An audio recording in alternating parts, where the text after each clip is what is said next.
Boker Tov, bonjour, bienvenue à notre étude du jeudi matin. Cette semaine, Parashat Vayera, et nous allons étudier ensemble un des enseignements de la Parashat de la semaine, une des particularités d'Avraham Avinu. On va essayer d'approfondir cette année à travers le commentaire en prenant la première référence, le texte des Pirkei Avot dans un premier temps, qui nous présente Avraham Avinu comme le pilier, celui qui est le maître, celui qui nous enseigne Midat HaChesed, la générosité, la bonté, la bienveillance, être présent pour l'autre. Je cite Shimon Hatzadik Aya Misharech Les Agdola. Dans les Pirkei Avot, on ne cite pas encore le nom d'Avraham. On va voir que dans les commentaires, juste après, c'est ce qu'il est, il est question de justement l'individu, l'homme, le maître, Avraham Avinu, le patriarche. Shimon Hatzadik nous dit Al Shlosha Devarim Haolam Omed, le monde repose sur trois piliers, à la Torah, à la Avoda, à Gemilut Rasadim. Sur la Torah, sur le service, sur le travail, le service de Hachem, le service, les sacrifices ou la prière, et Gemilut Chassadim sur le chesed, sur la bonté, sur la bienfaisance en général. Et le Sitre Torah du Zohar, sur le commentaire du Zohar, va nous dire de qui il est question, qui est-ce qui soutient ces trois piliers au jour le jour sur lesquels le monde repose. Avraham, Yitzhak et Yaakov. Voilà ce qu'il nous dit, je cite, à la Torah c'est Yaakov, la Torah c'est Yaakov, Yaakov qui fait référence, on parle de Emet, la mida de Emet, l'authentique, le vrai, ça fait référence à la Torah. À la Avoda, le service, le sacrifice, le premier sacrifice de l'histoire, ou en tout cas le premier qui s'est démarqué par sa capacité à se sacrifier, c'est Yitzhak. Et Gemilut Rasadim, qui est le maître qui met en avant Chesed, la bonté, la générosité, la bienveillance, et le fait de donner, de faire Tzedaka. Je dis Tzedaka, mais plus globalement Chesed, c'est Avraham. Et là, on va se poser la question. Donc, Avraham, Yitzhak et Yaakov sont ces trois piliers, ces trois maîtres, ces trois icônes, j'ai envie de dire, qui représentent ces trois midot, Torah, Avoda, Gemilut Chasadim, les trois piliers sur lesquels le monde repose. Et la question qu'on va se poser, c'est comment se fait-il que finalement, c'est Avraham qui a été sélectionné pour être le pilier du chesed, celui qui nous montre la voie, comme si c'était le premier à être dans cette bienfaisance, dans cette générosité, ce don de se donner pour l'autre. Pourquoi est-ce qu'on cite Avraham alors qu'en vérité, on va s'apercevoir qu'il n'était pas le premier? En général, en théorie, le pilier, c'est le premier, celui qui ouvre la voie, celui qui montre le chemin. Parce que des maîtres ou des individus qui se sont donnés, qui ont donné de leur personne pour l'autre, dans l'histoire, il y en a eu une quantité. Donc celui qu'on va considérer comme étant le pilier, c'est le premier, celui qui ouvre la voie. Or, on va s'apercevoir qu'Avraham avait un maître.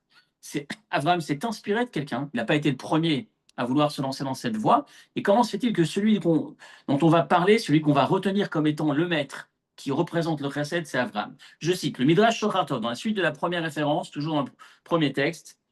Il m'allait à Kina et Naolam Mitkayem. Le texte va dire que globalement, on a besoin de cette kina, de cette d'envier pour pouvoir se propulser, pour pouvoir trouver l'ambition de se dépasser pour arriver à atteindre des objectifs. Donc ici, toute une première partie, puis ensuite il va dire euh, Avraham Avinu, comment est-ce qu'Avraham sait, qu'est-ce qui a permis finalement à Avraham, Avraham va prendre comme exemple Malkitzedek. Malkitzedek va se poser la question, Avraham va poser la question à Malkitzedek. Malkitzedek qui est identifié comme étant le fils de Noach, Shem. Donc Shem, on sait qu'il a vécu longtemps. Shem, c'est celui qui va être interrogé par Rivka lorsqu'elle a ses jumeaux ou une grossesse difficile. Elle ne sait pas que c'est des jumeaux, un saint. Et Avraham va lui demander, au fait, quel est le mérite qui t'a permis de te sortir de la Teva, de l'arche? Comment vous êtes sorti? Par quel mérite vous êtes sorti de l'arche? Vous avez été sauvé du déluge. Il va raconter. Il dit, ce qui m'a permis, c'est Bitzdaka Shainu Osim. Nous avons fait cette Tzedaka, nous nous sommes donnés pour des autres. Nous avons fait la Tzedaka dans la Teva, dans l'arche de Noé. Or, on se pose la question, dans l'arche de Noé, il n'y avait pas trop d'autres individus que la famille. Est-ce qu'on peut considérer qu'ils ont fait la Tzedaka simplement en s'occupant d'eux-mêmes, des membres de leur famille? Et le texte va nous dire non, il ne s'agit pas de la famille. Matzdaka yalachem lasot. Avraham pose la question à Malkitzedek, de quel Tzedaka il s'agissait? Valo lo ayu ela Noach uvanav. Les seuls qui étaient dans l'arche, c'était Noach et ses enfants. Et il lui a répondu à la chaya vea behema vea off. On ne dormait pas de la nuit pour s'occuper de donner la nourriture, de donner à manger à l'ensemble des espèces des animaux qui étaient présents dans l'arche, et on sait combien ils étaient nombreux, puisque toutes les espèces finalement ont été réunies dans la Teva. Ils ont passé leur temps pendant toute la période du déluge, plus un an pardon, à nourrir tous ces animaux. Encore une fois, ils n'étaient pas habitués, c'était pas leur domaine d'expertise, c'est pas leur travail au quotidien de s'occuper des animaux. Et ils l'ont fait. Ce dévouement, cette tzedaka qu'ils ont su marquer pendant cette période, c'est le mérite par lequel ils sont sortis de l'arche. Je cite, il dit on raconte l'histoire que Noach, en sortant de l'arche, il était blessé. Vaïshaer ach Noach, Rachid nous dit, Noach est sorti de l'arche abîmé. Pourquoi il était abîmé? Parce qu'il a donné à manger au lion avec un peu de retard. Et le lion n'a pas apprécié, il l'a blessé, il est sorti en sang. En fait, le commentaire qu'on a ici, il lui dit finalement, Noach s'attendait à ce que le lion, comme tous les animaux qui ont besoin de manger, qui ont faim, vont exprimer leur volonté. Et le lion fonctionne à l'envers. Le lion ne fait pas de bruit tant qu'il n'a pas été nourri. Tant qu'il a faim, il patiente dans le silence, il fait du bruit que lorsqu'il est satisfait. Donc Noach attendait. Encore une fois, c'est un domaine particulier, c'est une activité particulière que Noach ne maîtrisait pas forcément. Et le fait d'avoir patienté, effectivement, ça a mis en colère le lion qui s'est pas gêné pour le lui faire ressentir. En tout cas, ce qu'il est en train de dire, c'est le mérite qui leur a permis de sortir de l'arche, c'est ce dévouement, cette tzedaka qu'ils ont fait avec les animaux. Et Abraham a tenu le raisonnement suivant. Je continue la référence de Midrash Shofar Tov sur le Télim 37, le psaume 37.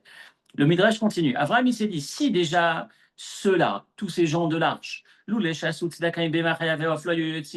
c'est parce que finalement ils ont fait du bien avec les animaux qu'ils ont pu sortir de l'arche. Et sinon, ils seraient peut-être restés dans l'arche. Alors, forcément que si pour un animal, on doit se comporter de cette manière, a fortiori, pour un être humain, on doit se comporter de cette manière. Et c'est la raison pour laquelle, Vayita Eshav Be'er-Sheva, la première activité qu'il a fait, c'est installer une auberge à Be'er-Sheva, une auberge dans laquelle il recevait toute personne qui pouvait exprimer son envie de passer, manger, dormir ou passer un moment de confort, si on peut dire. Le maître finalement, celui qui enseigne, celui qui montre le chemin à Abraham, c'est donc, suivant ce texte, c'est donc Malki Tzedek, le fils de celui qui représente Shem, le fils de Noach. Et donc on se pose la question, comment se fait-il que celui dont on va parler, c'est celui que l'on va retenir comme étant le pilier, Amoud HaChesed, le pilier qui nous a ouvert la voie, qui nous a montré le chemin du Chesed, de la bonté, de la bienfaisance, c'est Abraham. Pourquoi est-ce que ce ne serait pas Malki Tzedek? Pourquoi ce ne serait pas Noach? C'est Noach le premier finalement, c'est lui le maître finalement qui a poussé Abraham à le faire. Pourquoi est-ce qu'on s'arrête sur Abraham comme étant le premier? Et donc, on va pousser notre réflexion et on va voir qu'en fait, Abraham, il avait une particularité. Il était le seul, le premier en tout cas, qui n'a rien à voir avec Noach et les autres. C'est pas le geste qui était particulier, c'était la manière d'aborder le sujet qui était exceptionnelle. C'est quoi sa particularité? C'est ce qu'on va appeler Ahavat Chesed, sa capacité, sa volonté, son envie, son amour de faire du bien. Il était incapable de finir une journée s'il n'avait pas pu procurer du bien, s'il n'avait pas pu apporter un réconfort, s'il n'avait pas pu faire du chesed avec son entourage. Je cite référence numéro 2, Avod de Rabbi Nathan. Iyov asa arba ptachim leveto. Iyov, Job, a lui aussi créé une tente avec 4 portes, comme Avraham Avinu l'a fait. Pourquoi 4? Pour que n'importe quelle personne qui pouvait avoir besoin de manger puisse se retrouver chez lui, peu importe, sans avoir besoin de tourner, peu importe le point du monde, le côté de la planète duquel il venait, que ce soit l'Est, l'Ouest, le Sud, le Nord, il avait toujours un accès direct, un accès facile pour pouvoir venir entrer directement et se nourrir. Et finalement, Iyov se tourne vers Dieu et lui dit Adaïn, et il discute avec Dieu de cette tzedaka qu'il faisait, et Dieu va lui répondre Adaïno igata la chatzi shiuro shel Avram. Tu n'as pas atteint la moitié du mérite qu'a atteint Avram. Pourquoi? Parce que toi, tu es chez toi et tu attends que les invités viennent, qu'ils viennent à ta rencontre, et ensuite tu les reçois et tu leur donnes à manger. Abraham, sa particularité, c'est qu'il sortait, il allait à la rencontre, il cherchait à recevoir des gens. Et cette particularité, cet amour du chesed, c'est exceptionnel chez Abraham. Donc Abraham va se distinguer, il va être le premier, il va être le pilier du chesed, parce que, à la différence de Noach et à la différence des autres, sa particularité, c'était pas de faire, c'était pas l'acte, c'était l'amour qu'il avait pour cette qualité, cette bonté, cette générosité. L'amour, c'est-à-dire que lui, il lui manquait quelque chose s'il n'avait pas pu faire. Alors que Iov, ou alors que l'autre chesed, Noach, c'était l'acte qui était important. Il fallait donner à manger, je donne à manger, je me donne, mais rien à voir avec cette particularité qu'avait Abraham, qui était donc son dévouement, pardon, son amour pour faire cette action, cette course après le chesed. Et on va voir que Abraham va se distinguer dans sa manière de faire le chesed. On va le voir dans la paracha de cette semaine, dans la première partie de la paracha de la semaine. On va analyser l'histoire d'Abraham dans les premiers mots de la paracha. Sa manière de recevoir les invités, la particularité de cette mitzvah en 4 points. Il y a 4 points particuliers qui vont démontrer le Ahavat Chesed, l'amour pour le chesed qu'Abraham avait. La particularité qu'il avait, premièrement, c'est ce qu'on va voir, le fait qu'Abraham, il est avec Dieu, il court après le chesed, il court, il a tellement envie, avant qu'il soit avec Dieu. Il fait très chaud. Le texte raconte, en fait, on va se repositionner historiquement. Ce jour-là, c'est le 3e jour après la circoncision qu'Abraham a fait alors qu'il avait 99 ans. Il se retrouve, il se retrouve fatigué le 3e jour après la circoncision. C'est un jour difficile. Et à cet instant, il est pas bien de ne pas avoir d'invité. Donc, il va à la recherche d'invités. Mais Dieu, qu'est-ce qu'il avait fait à Kadosh Baruch Hu, comme il savait qu'il allait être fatigué et qu'il ne souhaitait pas qu'il soit davantage fatigué, et il savait qu'il allait recevoir des invités si tant est qu'il y en avait, il a fait en sorte qu'il fasse très chaud cette journée-là. Littéralement, je cite le texte, il a sorti le soleil de son enveloppe, de sa coque de protection. Il a fait en sorte qu'il fasse une chaleur insoutenable, de manière à ce que personne ne vienne déranger Abraham dans son repos, qu'il puisse rester chez lui tranquillement, puisque personne ne serait dans la rue. Il se trouve qu'à ce moment-là, Abraham sort malgré la chaleur parce qu'il veut à tout prix recevoir des invités. Cette course après le chesed, c'est le premier point qui distingue Abraham des autres.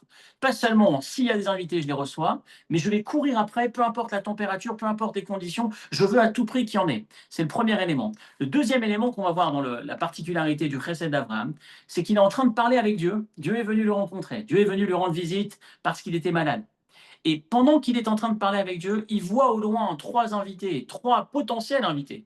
3, je cite encore une fois Rachid, des marchands qui avaient l'air d'être des Arabes, qui potentiellement étaient même idolâtres, selon toujours Rachid, sur le commentaire sur ce texte.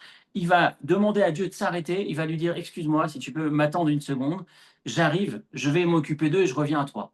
Imaginez-vous, Abraham est en train de parler avec Dieu, mais il aime tellement le chesed, il court tellement après, il a une mitzvah, il a une sensation particulière, une sensibilité particulière par rapport à cette mitzvah, qui va être capable de se sacrifier son instant avec Dieu, simplement pour pouvoir recevoir ses invités. Je cite toujours le début de la paracha, les premiers mots de la paracha. Vayera Elav Hashem be'elone Mamré.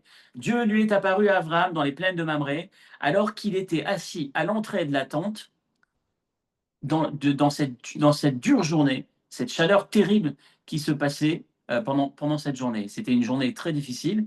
Et par conséquent, il s'est retrouvé à. Il voulait à tout prix avoir ses invités, il n'y en avait pas. Donc il attendait devant. Il lève les yeux, il s'aperçoit qu'au loin, il y a 3 individus qui arrivent. Il dit à Dieu, Hachem, imna matzatichen beinecha ana tavor me'alavdecha. Je dis Hachem, c'est juste après. Rachid dit, il disait à Kadosh Baruch Hu le'amtin lo. Dieu, s'il te plaît, attends-moi, je cours, je m'occupe des invités et je reviens à toi. Encore une fois, imaginez ce que ça veut dire. Je suis avec une personne importante, je m'arrête pour m'occuper des invités. Je ne suis pas avec une personne importante, je suis avec Dieu lui-même en personne. Et je m'arrête pour m'occuper d'invités. Deuxième qualité, deuxième point qu'on va distinguer chez Abraham, c'est sa capacité, cette abnégation. Le premier, c'est courir après, courir jusqu'à chercher à réaliser cette mitzvah. Le deuxième, c'est l'abnégation la plus importante, se sacrifier son moment avec Dieu simplement pour recevoir ses invités. Le troisième point, et c'est ce qu'on va voir, c'est l'abondance. Le troisième point qu'on va remarquer dans la manière dont Abraham va recevoir ses invités, c'est la générosité, la qualité de l'accueil.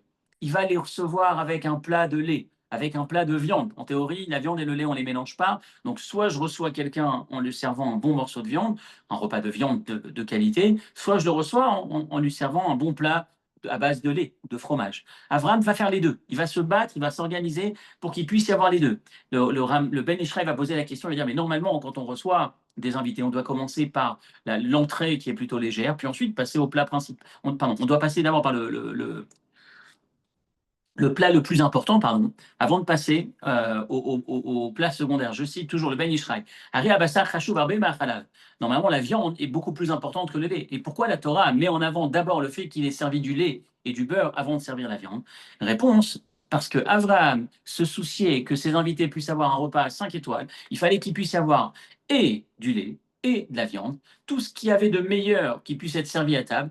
Or, si je commence par la viande, on va devoir attendre 6 heures avant de prendre le lait. Ça va faire un repas qui est difficile, qui n'est pas complètement agréable. Alors que si je commence par le lait, je peux directement enchaîner, selon les avis, avec soit directement se rinçant la bouche, soit en attendant au maximum 1 heure, ce qui est tout à fait convenable. Et donc, c'est ce qu'Abraham a choisi. Donc, l'abondance qui était présente dans la qualité de son accueil.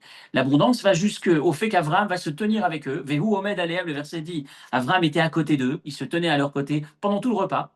Et on va expliquer pourquoi est-ce qu'il restait à côté d'eux, pour justement s'assurer que le lait et la viande n'étaient pas mélangés. Donc il leur sert d'abord du lait, il va attendre un peu moins de temps, puisque c'est du lait, il ne va pas commencer par la viande, donc il n'y a pas tant de temps à attendre. Mais même pendant ce temps-là, il se tient à côté, il parle avec eux, il partage avec eux leur quotidien finalement, pour s'assurer que pendant ce temps-là, il n'y ait pas de potentiel de risque de mélange entre le lait et la viande. Donc c'est la troisième qualité qui distingue l'accueil d'Abraham, c'est cette abondance avec laquelle il va recevoir ses invités. Et enfin, la quatrième qualité, c'est que ce qu'on va distinguer toujours dans l'accueil d'Abraham, c'est qu'alors qu'il avait son serviteur fidèle qui était capable de plein de choses, qui s'est battu pour lui, qui a mené une guerre avec lui pour libérer son neveu Lot, il aurait pu l'utiliser pour l'aider à faire le service. Et on va s'apercevoir que dans toute cette histoire, c'est lui-même qui court après la viande, c'est lui-même qui court, qui prépare et qui sert. Donc Abraham, il tient à ce que ce soit lui-même qui le fasse. 4 points extraordinaires qui distinguent le chesed d'Abraham. Donc je reprends premièrement courir après le chesed, deuxièmement l'abnégation pour faire ce chesed, sacrifier son moment avec Akadosh Baruch Hu. De là, nos maîtres vont nous dire c'est plus important de recevoir des invités que de recevoir la présence divine. On apprend ça de cette histoire. Troisièmement, l'abondance, la générosité de servir les meilleurs plats dans toutes les disciplines, j'ai envie de dire, pour ces invités, tout en étant présent à leur côté pendant toute la durée du repas pour leur éviter tout risque d'erreur. Et puis enfin, le fait que ce soit lui-même qui s'implique à 100% dans la mitzvah, il ne se fait pas aider, il ne délègue pas, il est présent complètement. C'est vraiment les éléments extraordinaires de la particularité du chesed de Abraham. Donc on a première partie, on comprend bien que c'est Abraham qui est le maître, le pilier du chesed et non pas Noach, parce qu'il y a cette particularité, cet amour du bien et ce dévouement pour ce bien unique chez Abraham Avinu. Voilà, une fois qu'on a fait cette introduction, on va s'interroger sur le point choquant qui intervient lorsqu'on lit Maïmonide, où Maïmonide va nous surprendre en nous disant que tout ce qu'on a fait jusque-là, on est passé à côté, c'est pas ça, Arnasat Orchim. Recevoir des invités, ça se présente pas sous cet angle-là, ça ne se voit pas sous tout ce qu'on vient d'expliquer comme la grandeur d'Abraham Avinu. Il va dire non, en fait, il y a un détail. Il y a 4 mots dans la fin de l'histoire de la paracha, de ce passage de la Torah, la manière dont Abraham a reçu les invités. Bereshit, le chapitre 18, verset 16, la troisième référence dans le texte. Ve'Avraham ha'oler imam leshalecham. Lorsqu'Abraham a fini de les servir, qu'ils ont mangé, Abraham les a raccompagnés pour pouvoir leur permettre de reprendre le chemin. Et Rachi va dire, il les a raccompagnés parce qu'il pensait que c'était de simples invités. Donc, Abraham a raccompagné les invités une fois qu'il les a servis comme des rois, une fois qu'il a sacrifié son moment avec Dieu, une fois qu'il a couru après eux, une fois qu'il a fait tout ça lui-même, toutes ces qualités qu'on a vues avant. Il a été jusque les raccompagner. Et Maïmonide va nous dire, en fait, finalement, la chose la plus importante, la seule chose à retenir, si on peut dire, dans la mitzvah de recevoir des invités, c'est de les raccompagner. Je cite référence numéro 3, troisième partie, Rambam, Ilchot, Evel, les lois concernant tout ce qui touche au chesed, Gemilut Rasadim, donc on parle là-bas du deuil entre autres, donc c'est être présent pour les endeuillés. Il va nous dire, la mitzvah qui consiste à du chesed, de recevoir ses invités, les achnisakala ou les lavot aochim. Il va nous dire, il va citer toutes ces dimensions du chesed, aller rendre visite aux malades, aller consoler les personnes en deuil, aider une fille à se marier, une kala pour ses frais de son mariage, etc.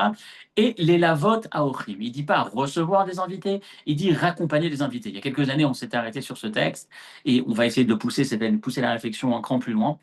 Maïmonide va nous dire, il va appeler la mitzvah de recevoir des invités, l'hospitalité, il va appeler ça la mitzvah de raccompagner les invités. Et il va finir, Srar haleviya meruba me'akol, Il dit le mérite de raccompagner ses invités, c'est plus important que tout.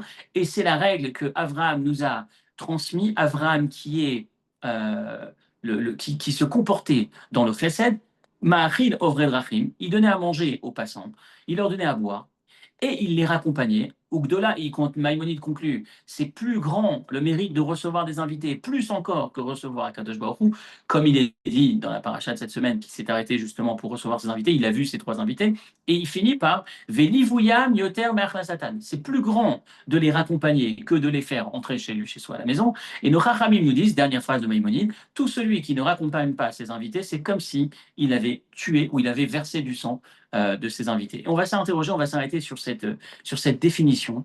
On va essayer de comprendre comment c'est possible finalement que tout ce qu'on a mis en avant dans la qualité de l'hospitalité particulière qu'avait Avraham Avinu, cet amour pour ce chesed et son dévouement pour ses invités, la seule chose que l'on retienne quand on lit Maïmonide, la mitzvah de recevoir des invités, l'essentiel, la plus grande partie de cette mitzvah, jusqu'au point où, lorsque Maïmonide introduit la mitzvah, il ne parle pas de les recevoir, il parle de raccompagner les invités. Comment se fait-il que le seul point que Maïmonide retienne, c'est raccompagner, lorsqu'on sait que la partie principale qui nous a interpellés chez Abraham, c'est sa manière de les recevoir. Et puis, j'ai envie de dire de manière raisonnable, de manière cohérente, recevoir des invités, c'est la partie la plus belle, la plus riche. C'est là où on se donne pour ses invités, qu'on fait du bien, on les nourrit, on leur donne ce dont ils ont besoin. C'est beaucoup plus important que le détail technique, marginal, qui ne se produit même pas pendant que je les reçois, mais qui se passe à l'extérieur. C'est même plus chez moi à la maison, c'est dehors lorsque je les raccompagne. Comment raccompagner? Ça peut occuper la place principale dans cette mitzvah. En théorie, ça devrait être un détail complètement secondaire.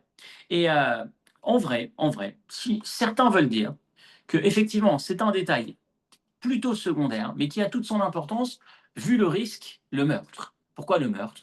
Parce que on se met un peu dans le contexte de l'époque où lorsqu'on reçoit un invité et qu'on le laisse finalement partir tout seul, si on ne le raccompagne pas, il risquait potentiellement de se mettre en danger sur le chemin par d'éventuels brigands ou bandits qui pourraient lui faire du mal. Et donc, ce qui se passait, c'est la mitzvah, l'importance de les raccompagner pour les protéger. C'est d'ailleurs la mitzvah de l'importance qu'accorde la Torah au fait que lorsqu'on trouve une personne tuée, assassinée sur le chemin et qu'on ne sait pas qui l'a assassinée, les anciens de la ville, la plus haute autorité du village devaient sortir et réaliser ce processus qui s'appelait Egla Arufa, la génisse énuquée, où justement on tuait une bête, il y avait tout un protocole qui était mis en place justement pour marquer le coup, l'importance de ne jamais laisser quelqu'un quitter notre entourage, notre village, notre quartier, sans qu'il ait le nécessaire pour être suffisamment en sécurité, pour ne pas mourir. Donc on sait combien c'est important. Et donc certains vont vouloir lire dans le Maïmonide que l'accent qu'il met sur le fait de les raccompagner, c'est shfichut damim, c'est de ne pas les tuer. D'ailleurs, la dernière phrase que Maïmonide va nous dire, c'est tout celui qui ne le raccompagne pas, c'est comme s'il versait du sang. Donc certains vont vouloir dire que comme s'il versait du sang est égal, ça signifie qu'il y a ce risque de meurtre, d'assassinat qu'il nous faut à tout prix anticiper. Mais encore une fois, si on lit bien le texte, ce n'est pas ce qui est écrit dans Maïmonide. Maïmonide ajoute comme une phrase annexe, en fin de texte, Maïmonide va dire « tout celui qui ne le raccompagne pas, c'est comme s'il avait tué ».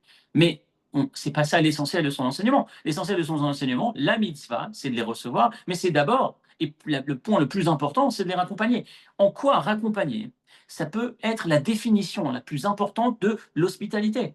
Et c'est le point sur lequel on va s'arrêter. Finalement, ça nous pousse à nous reposer la question, c'est quoi recevoir des invités? Recevoir des invités, c'est pas les nourrir. Recevoir les invités, c'est simplement les raccompagner. Il nous manque quelque chose, et forcément, ça va nous emmener sur le sujet principal de ce début de cette paracha.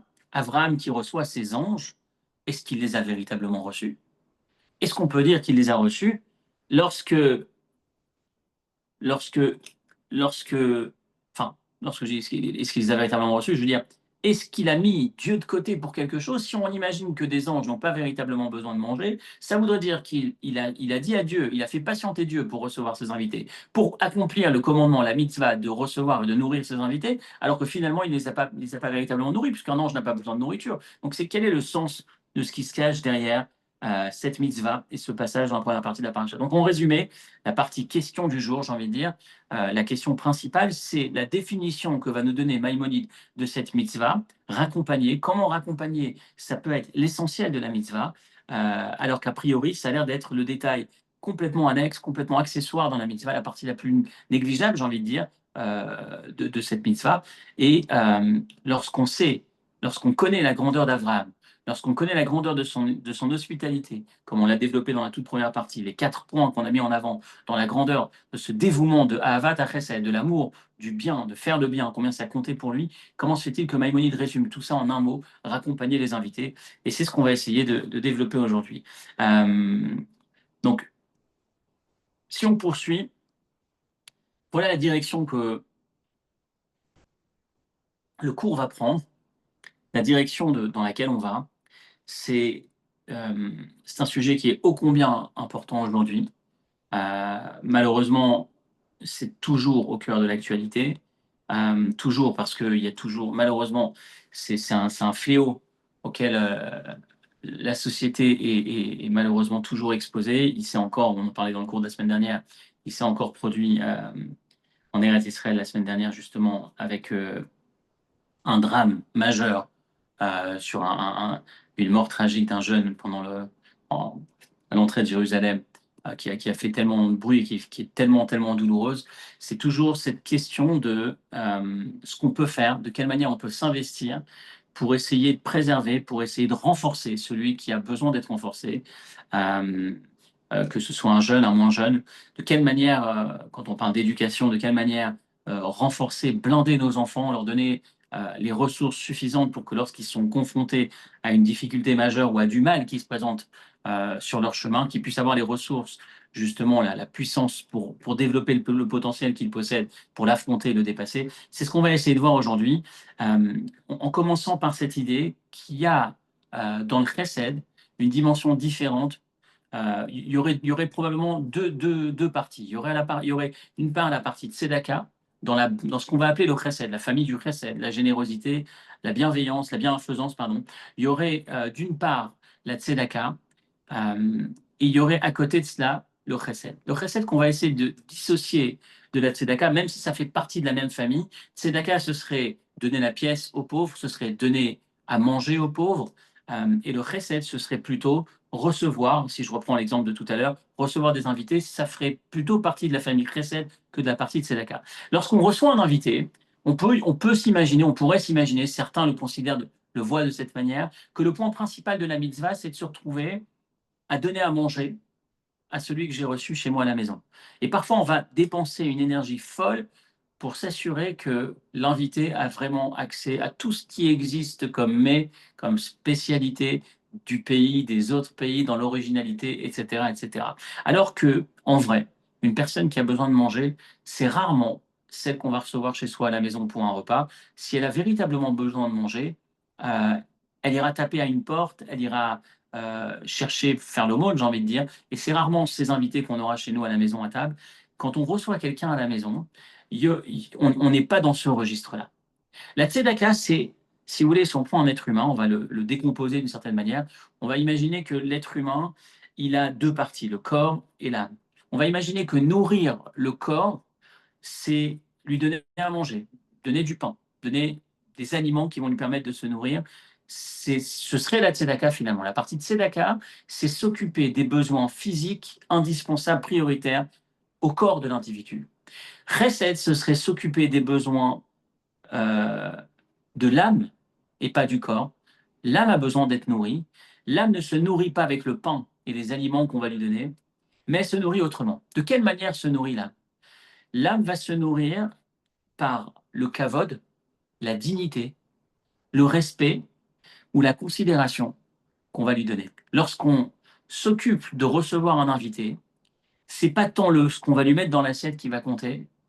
Ce qu'il est venu chercher chez moi, c'est pas tant le repas, c'est la sensation d'appartenance, c'est l'amitié, c'est l'aspect, je dirais, être dans une communauté, me sentir impliqué, me sentir connecté, me sentir important, me sentir respecté, considéré. Et c'est tout cela qui va s'exprimer au travers de la mitzvah de Achnasat Orchim. C'est pas tant le plat, la pièce. La plupart du temps, ce plat, il peut l'avoir, soit il l'a mangé parce qu'il peut s'acheter ce qu'il a le minimum, ou soit il va le chercher ailleurs que chez simplement être reçu par un des membres de la communauté. C'est plus l'amitié qu'on cherche là-bas. C'est plus à être nourri au niveau de son âme qu'au niveau de son corps. Et ce point-là où il va s'exprimer dans le processus, si on peut dire, de l'hospitalité, c'est pas pendant le repas, c'est aussi pendant le repas, bien évidemment, mais ça va s'exprimer de manière prioritaire, essentielle, dans la manière de raccompagner cet invité. Lorsque on s'arrête à la fin du repas et il manque cette composante de raccompagner l'invité, l'individu peut sentir qu'effectivement on l'a nourri, on lui a donné à manger, mais que sa personne, dans le cadre de ce moment-là, n'était pas forcément la bienvenue. On aurait peut-être souhaité qu'il ne soit pas là. On lui a donné ce plat, on l'a reçu, mais le moment où on va véritablement lui montrer qu'il est indispensable, qu'il compte pour nous, la manière de concrétiser le point principal de l'hospitalité, c'est lorsqu'en sortant, je vais le raccompagner à l'extérieur. Et pendant ces quelques secondes, quelques minutes, quelques pas que je vais faire avec lui à l'extérieur, ce qui est en train d'être exprimé, c'est tout ce temps où tu étais à la maison, c'était tellement cher à mes yeux, ça m'a tellement plu, j'étais tellement content d'être en ta compagnie pour ce repas, que je ne veux pas que ce moment se termine. Je prends les secondes qu'il faut, les minutes qu'il faut pour rester avec toi à l'extérieur, te raccompagner, comme si je voudrais que ce moment se prolonge. Je voudrais que tu restes encore un peu avec moi. Et là, la sensation que l'homme va avoir, que l'individu va avoir, c'est ah oui, effectivement, il est en train de me montrer que ma présence était souhaitée, qu'il était content de m'avoir pendant son repas. Et ça lui fait tout bonheur du monde. Ça lui donne ce kavod, ça lui donne cette importance, ça lui donne cette sensation d'appartenance. Il s'est senti avec moi, il s'est senti bien en ma compagnie. Il a cette valeur, cette considération. Et c'est là où on le fait revivre.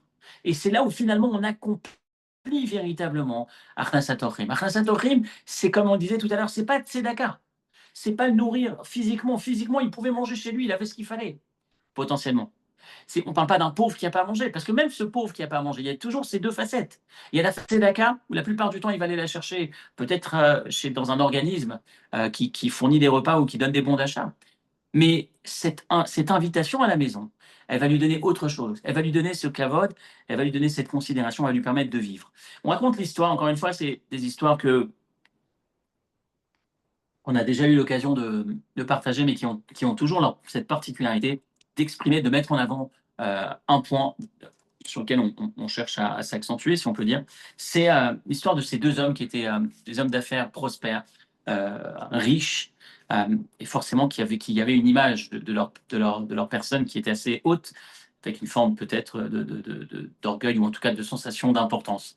Et ils se retrouvent au retour d'un marché ou d'un moment d'affaires qu'ils avaient fait. Ils se retrouvent avec, dans des intempéries, leur cheval s'embourbe, enfin, se perd, ou en tout cas les fait perdre du temps. Il se retrouve que bientôt Shabbat, on est vendredi après-midi, des hommes qui respectent le Shabbat, et qu'ils s'aperçoivent qu'ils n'arriveront pas à rentrer chez eux à la maison. Et là, ils se disent qu'il va falloir qu'on soit reçu quelque part. Le problème, c'est qu'ils ne savent pas où ils vont aller, ils ne savent pas chez qui ils peuvent aller. Ils tapent à la porte, ils tombent sur quelqu'un qui a une mezouza, donc c'est probablement quelqu'un qui pourrait les recevoir et chez qui ils pourraient faire Shabbat, sauf qu'ils sont très très très gênés d'aller chez lui Shabbat parce que c'est des hommes qui n'ont jamais rien demandé à qui que ce soit et là ils vont se retrouver à devoir partager le repas de ces individus, de ce foyer. Ils sont très gênés, encore une fois, de par leur statut, leur statut social, leur position, c'est d'autant plus difficile d'accepter cette chose-là. Ils entrent chez l'individu, ils posent la question, bonjour monsieur, voilà, on est un peu perdu, on aurait souhaité, si ça vous était possible, de nous recevoir Shabbat, voilà, et puis ensuite, on partira juste après Shabbat. Et l'homme leur dit, bien sûr, je comprends parfaitement, mais vous comprenez que vous arrivez quelques minutes avant Shabbat, en dernière minute, ça n'est pas facile de pouvoir vous recevoir de cette manière, ça a un coût, ma femme va devoir s'arrêter, préparer rapidement de quoi manger, etc. Il va falloir que vous participiez. Et les hommes disent bien évidemment, c'était une évidence, on n'a pas pensé un seul instant faire autrement. Bien, dites-nous quel est votre prix, on le fait, on paiera avec plaisir. Et l'homme fixe un prix particulièrement élevé, comme s'ils étaient dans un hôtel de luxe. Et il leur dit, vous comprenez, vous venez avant Shabbat, on est pris de court, on ne peut pas se permettre, voilà, ça va coûter physiquement, c'est mon prix. Vous pouvez l'accepter ou le refuser. Les hommes disent, bien sûr, on accepte, ils n'avaient pas trop de choix. Et c'est finalement toutes leurs économies, tout ce qu'ils viennent de gagner dans le dernière affaire qu'ils viennent de faire, dernier marché, qu'ils vont devoir lui donner, ils lui remettent tout de suite, ils le payent. Ils sont perturbés par ce qui s'est passé, mais en même temps, ils n'ont pas d'autre choix. Ils vont à la synagogue, l'office se termine vendredi soir, ils arrivent à table pour prendre leur repas. Ils sont très gênés de se servir du plat qui n'est pas le leur. Pour la première fois de leur vie, ils vont devoir profiter de l'hospitalité de quelqu'un qui les reçoit, ça les gêne terriblement. Mais en même temps, il se rappelle à ce moment-là, tiens, avec le prix qu'on a payé, on peut bien se permettre de manger un petit peu. Et puis ils mangent à leur faim, ils se régalent, ils se gênent plus. Ils s'étaient gênés, mais ils arrivent à dépasser leur gêne au vu du prix qu'ils ont dû payer. Puis ensuite, le repas de midi, la même chose, même scénario. Ils sont très gênés. Au départ, ils ne veulent pas manger. Puis ensuite, ils se disent, mais attends, vu le prix qu'il nous a demandé, il faut bien qu'on puisse, on va pas se gêner, quoi, c'est normal. Et comme ça, ils ont fini un Shabbat où ils ont mangé tout ce qu'il y avait à table, jusqu'au confortablement, j'ai envie de dire. Et à la fin de Shabbat, quand la Havdalah est terminée, ils s'apprêtent à partir et le maître de maison les regarde et leur dit merci, j'espère que vous avez passé un bon Shabbat. Et puis il prend la bourse, l'argent qu'il leur avait donné, il leur rend. Il leur dit tenez, je vous rends votre argent. Les hommes ne comprennent pas, mais on a payé justement, c'était le prix qu'il fallait payer. Pourquoi tu nous rends cet argent? Et il leur dit lorsque je vous ai vu arriver vendredi soir, juste avant Shabbat, j'ai vu votre visage, j'ai vu la hauteur de l'estime que vous aviez de vous. Et en tout cas, je me suis imaginé que le Shabbat, vous n'allez pas pouvoir consommer quoi que ce soit. Vous allez être gêné d'être chez moi. Et j'ai voulu vous recevoir de la plus belle façon. Je voulais que vous puissiez profiter vraiment. Alors j'ai fixé un prix très important en me disant que de cette manière, vous allez accepter, vous allez manger, vous allez profiter du Shabbat. Mais maintenant que Shabbat est terminé, il était hors de question que je prenne un centime de vous. J'ai jamais imaginé un seul instant prendre votre argent. Je vous rends votre argent et je suis content que vous ayez pu passer un bon Shabbat en notre compagnie. Et en fait, c'est cette idée quelque part qui se cache derrière Satorim. Trouver le moyen que la personne qui est chez moi puisse se sentir vraiment chez elle. Et se sentir vraiment chez elle, c'est effectivement sentir que cette dignité est présente. Que finalement, c'est pas simplement le fait d'avoir à contribuer, mais c'est de montrer à l'individu combien il est important pour nous, combien on est content d'être en sa compagnie. Et c'est ça cet élément va s'exprimer en particulier sur ces derniers instants, pendant ces dernières minutes, lorsque je vais les raccompagner. Et à travers cela, on va comprendre l'attitude d'Abraham. Abraham va recevoir ses invités, qui étaient des anges, il va mettre de côté Dieu.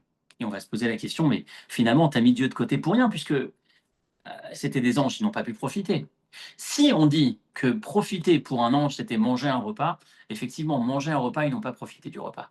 Par contre, si on dit que recevoir un ange ou recevoir à la maison, c'est donner du kavod, c'est donner un honneur, c'est honorer, c'est mettre en valeur, donner cette grandeur, alors l'ange reçoit du kavod, d'être reçu par Abraham, Abraham qui, Dieu est parti se déplacer spécialement pour lui. Un ange peut se sentir honoré, peut se sentir respecté d'être reçu par Abraham, nourri par Abraham, si c'est juste l'acte, la nourriture, la matière première, j'ai envie de dire, l'ange, il ne va pas tirer un profit. Par contre, si être invité, être reçu par Abraham, c'est recevoir cet honneur d'être en compagnie d'Abraham pendant un repas, effectivement, même l'ange a bénéficié de cet accueil, a bénéficié de cet Achmasatochim, et dans ces conditions, Abraham n'a pas manqué quelque part, n'a pas dit à Dieu, patiente une seconde pour rien, puisque finalement, ça a compté, puisqu'ils ont pu profiter de cette dimension du chesed. Lorsqu'on regarde cette mitzvah de cette manière, l'hospitalité comme cet espace dans lequel on donne du kavod, on honore, on respecte, on donne de la dignité à l'individu qui est en face de nous. Et de cette manière, on va comprendre la différence, je reprends ce qu'on a dit tout à l'heure, la différence qui existe entre la tzedaka et le chesed, la distinction qu'on vient de faire. La tzedaka comme étant cet acte qui nourrit le corps, le chesed comme étant cet acte qui nourrit l'âme. Je racontais cette image de ce pauvre qui faisait la manche, qui était dans la rue et qui va recevoir deux belles pièces d'un homme, d'un passant qui veut lui donner, combler son manque, qui fait de la tzedaka.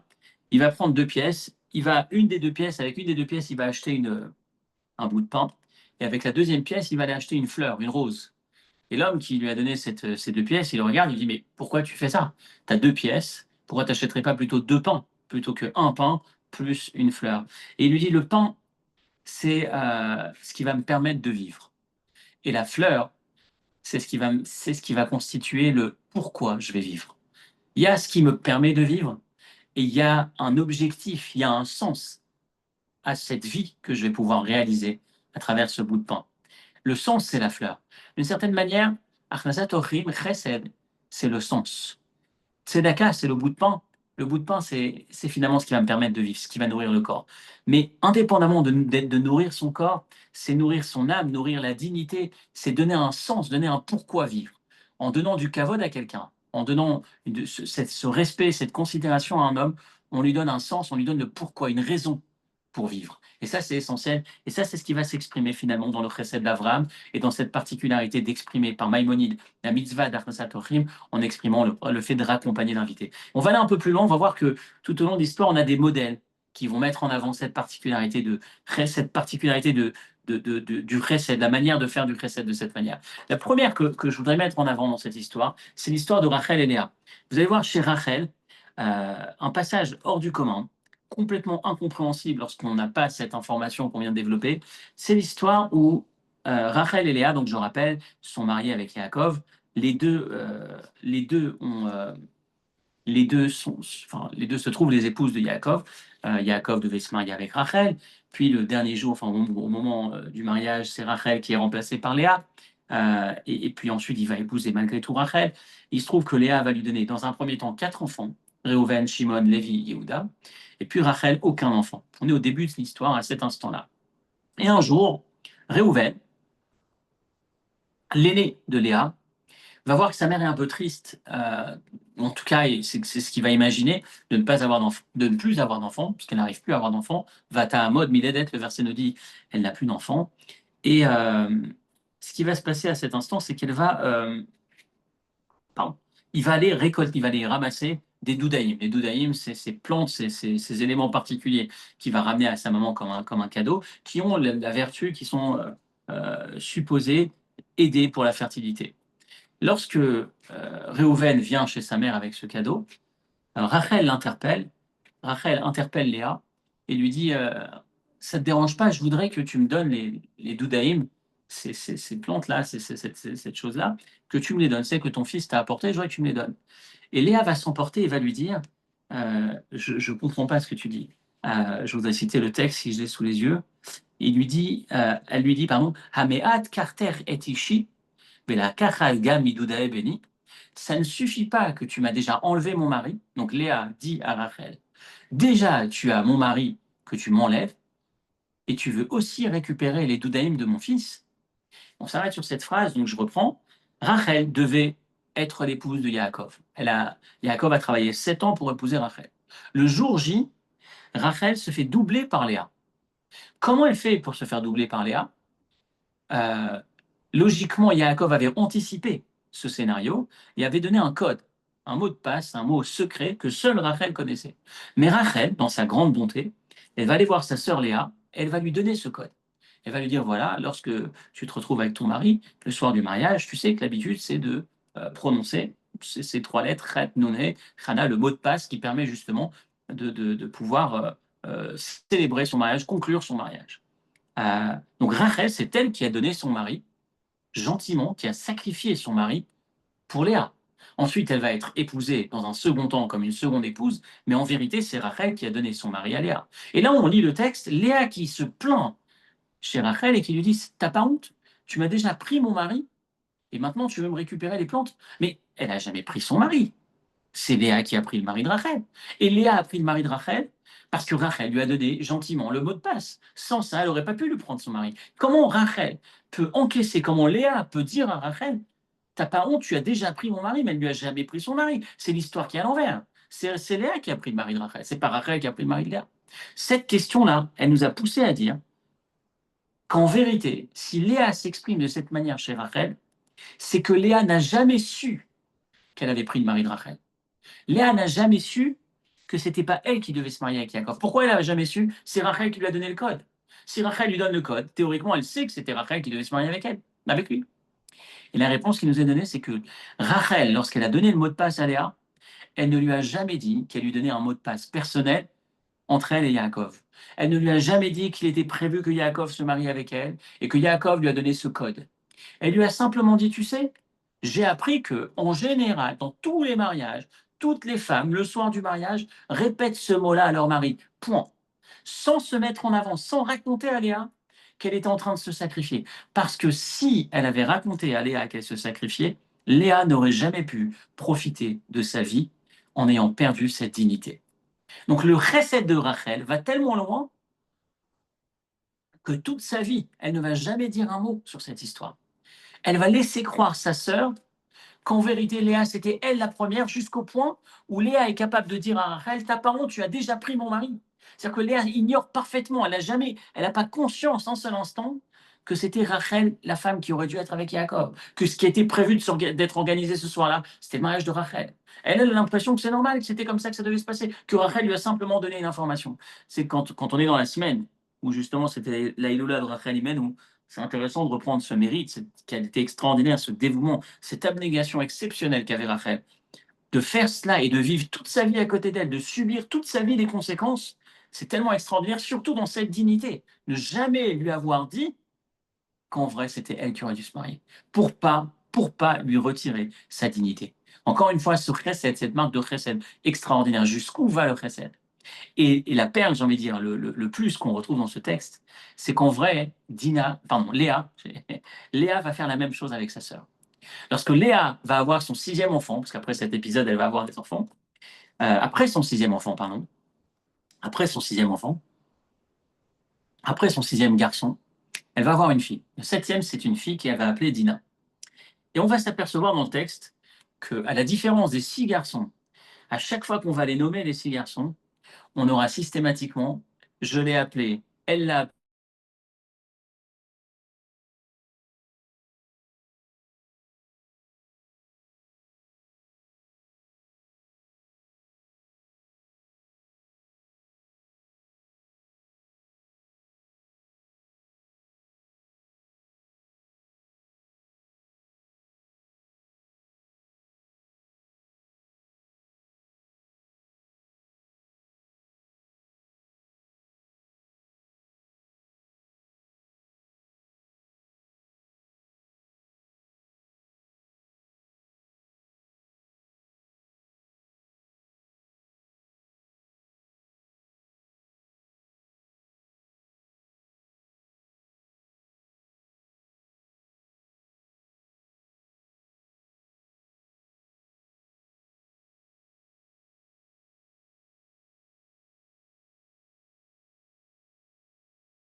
Veuillez m'excuser, ça a coupé.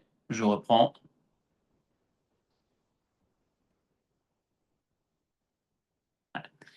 Elle s'est dit, mais je reprends, j'étais sur Rachel et Léa. Donc Léa qui appelle sa fille Dina.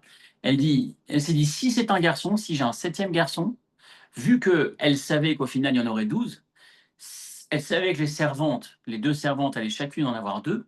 Elle s'est dit, si j'ai un septième, ça veut dire que ma sœur, pardon, Rachel, n'aura même pas deux enfants, puisqu'il restera qu'une seule place, puisque les servantes auront deux. Donc si moi j'ai sept, il ne restera plus qu'un seul enfant. Ça veut dire que ma sœur aura moins d'enfants que les servantes. Et ça, je ne peux pas l'accepter. Donc elle a dit, Dina, dans le sens d'Anne, elle a tenu ce raisonnement et elle a prié pour que ce soit une fille, et c'est ce qui s'est passé. Et cet élément ne nous est pas raconté par le texte. Pourquoi cet élément ne nous est pas raconté par le texte? Parce que si Rachel avait entendu que Dina est née fille parce que sa sœur a eu pitié d'elle,